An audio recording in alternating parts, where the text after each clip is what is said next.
And right here is the Arctic Ocean.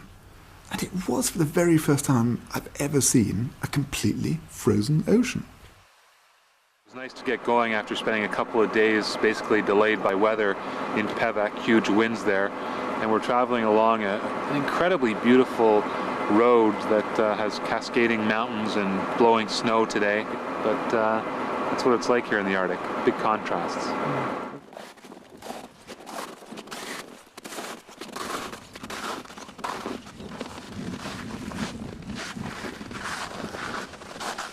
Standing on the Arctic Ocean here, looking out straight north from here, about 1,300 miles is the North Pole. You could probably walk there from here. It's mostly ice, a little bit broken water, but looking north there's nothing between us and the North Pole, no land at all.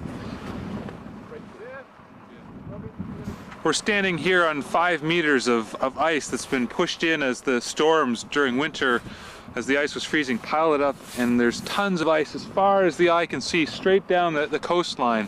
It's definitely a place that says how hostile and how vibrant the Arctic is. It looks like a frozen wave as you look down the edge.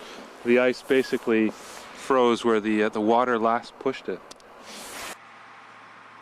And other teams have got this far to Mys Shmidta, where we are now. But no one's got from Mys Shmidta the next step.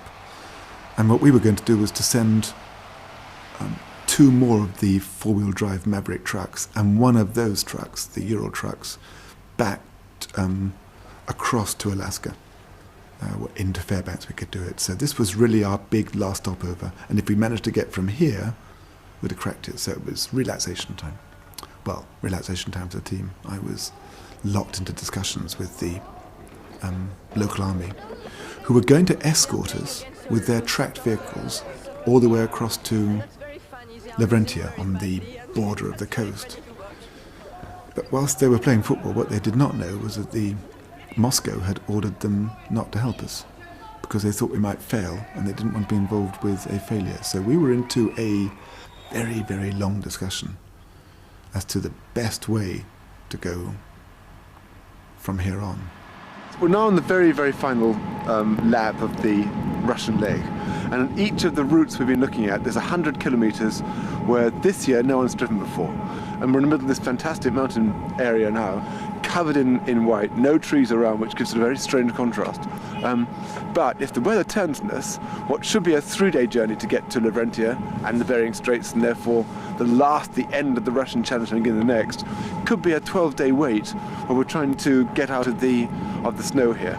But we'll go as fast as we can.